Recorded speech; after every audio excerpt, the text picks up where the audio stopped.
नमस्कार, आप देख रहे हैं सी न्यूज। आपके साथ मैं हूं चंदन सिंह। रेडियो की दुनिया में आवाज के जादूगर कहे जाने वाले दिग्गज रेडियो प्रेजेंटर अमीन सायानी का निधन हो गया है। 91 साल की उम्र में उन्होंने मुंबई में अंतिम सांस ली। उन्हें हार्ट अटैक आया था, लेकिन अस्पताल पहुंचने से पहले ही उन्होंने दम तोड़ दिया। अमीन सायानी के निधन से उनके परिवार और करीबी लोग सदमे में हैं। अमीन सायानी, जिनकी आवाज घर घर गूंजती थी, टेलीविजन से पहले जब रेडियो एकमात्र संवाद का जरिया हुआ करता था, मनोरंजन का जरिया हुआ करता था, तब अमीन सायानी का कार्यक्रम बिना का गीतमाला बहुत मशहूर हुआ और उनके बोलने का अंदाज आम लोगों के बीच काफी लोकप्रिय था। रेडियो की उस आवाज को सुनकर ही मानो कदम ठहर जाते थे। कानों में जैसे ही अमीन सायानी की आवाज बहनों और भाइयों आती थी, सुनने वाले बिना रुके सुनते ही चले जाते थे। रेडियो के मशहूर उद्घोषक रहे अमीन सायानी ने भूत बंगला, तीन देवियां, बॉक्सर और कत्ल जैसी फिल्मों में काम किया।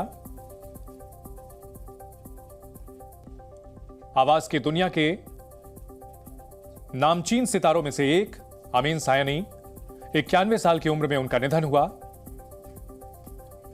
1932 में उनका जन्म हुआ था और 2024 में उनका निधन हुआ है। अमीन भाई, आप जी न्यूज़ से आज बात कर रहे हैं, हमारे लिए बहुत गौरव की ये बात है। बहुत बहुत स्वागत है आपका। बहुत बहुत शुक्रिया। जी से मेरा ताल्लुक बड़ा पुराना है। जब से ये शुरू हुआ था ना तुम्हारा चैनल, तब से मेरा बहुत गहरा सा ताल्लुक होने लगा था। फिर टूट गया इसलिए कि मैं रेडियो में घुस गया बहुत ज़्यादा, हमेशा से था, कई बरसों से, तो इसलिए ज़रा कम हो गया। वरना जी यूज भी, माफ़ करना मैं बीच बीच में अंग्रेज़ी बोल दूं, तो बड़ा मेरा प्यारा चैनल हुआ करता था एक ज़माने में। आप काफ़ी सौभाग्यशाली अपने आप को मानते होंगे, क्योंकि जिस दौर में गीतमाला बहुत ज़्यादा प्रचलित था, आज भी ऐतिहासिक है, वो लेजेंडरी है, उस दौर में स्वर्णिम युग था भारतीय संगीत के लिए, फिल्म म्यूज़िक के लिए। अगर हम बात करें उस शुरुआती दौर की, जब गायक और एक्टर ही खुद गाया करते थे, सुरैया जी थी, नूरजहां जी थी, अशोक कुमार थे, सहगल साहब थे, इस दौर के बारे में आप क्या कहेंगे, जब नायक ही गायक या नायिका ही गायिका थी? नौशाद ने एक बार बड़ा मज़ेदार किस्सा इसके बारे में सुनाया कि वो कैसे होता था म्यूज़िक, रिकॉर्डिंग होती थी कैसे, कि वो म्यूजिशियंस को कहीं पेड़ के ऊपर बिठा दिया, या कहीं एक पौधा लगा दिया, पौधे के पीछे छुपा दिया, कहीं वो ऊपर अगासी पर बैठे हुए हैं बरामदे पर।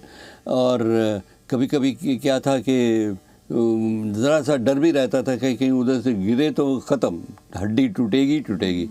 और टेक जो होता था वो बस वो हमारे जो गायक ये नायक जो होते थे, सिंगिंग स्टार या सिंगिंग एक्ट्रेस, तो वो बस खड़े होकर शुरू जब करते थे गाना तो आखिर तक गाते थे।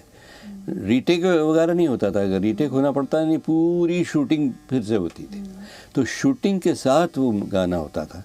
बाद में पद्धति ये शुरू हुई कि लोगों ने महसूस किया कि यार जब प्लेबैक म्यूज़िक आने लगा, उनका ख्याल हुआ कि यार ये लोग गाते तो हैं, अच्छा गाते हैं, कुछ में ज़बरदस्त गायक थे, सहगल, पंकज मलिक वगैरह, बहुत, सुरैया जैसे तुमने कहा, नूरजहां, ये सब बड़े ग्रेट गायिकाएँ थी।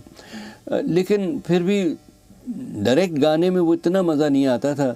तो जब प्लेबैक का सिलसिला शुरू हुआ तो उन्होंने क्या किया, टेक के लिए एक गाना होता था और फिर रिकॉर्ड के लिए फिर से उसको स्टूडियो में रिकॉर्डिंग होती थी।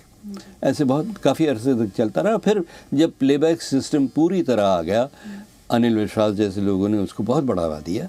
बॉम्बे टॉकीज़ की, अनिल विश्वास की आप बात कर रहे हैं, तो बॉम्बे टॉकीज़ के संगीत, अनिल विश्वास की म्यूज़िक के बारे में कुछ कहना चाहेंगे? म्यूज़िक के बारे में क्या कहूँ, ये वो लोग थे जिन्होंने क्या हमारी संगीत की परंपरा को लेकर उसको साधारण ज़िंदगी में ढाल दिया और हमारी ज़िंदगी में रस घोल दिया।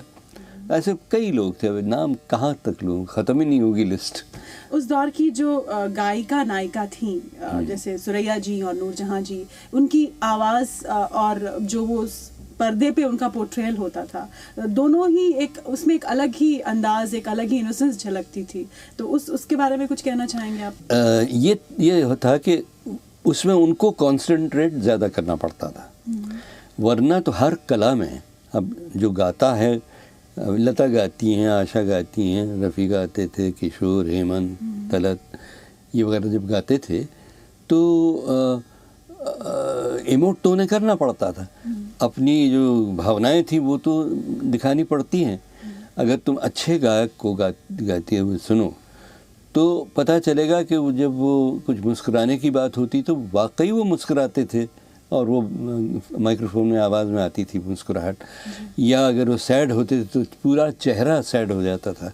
तो ये अपने चेहरे को, अपने पूरे बदन को भावना के मुताबिक अदा करना, ये बहुत ज़रूरी चीज़ है हर कलाकार के लिए। और ख़ासकर वो जो नज़र नहीं आते, प्लेबैक सिंगर्स नज़र नहीं आते।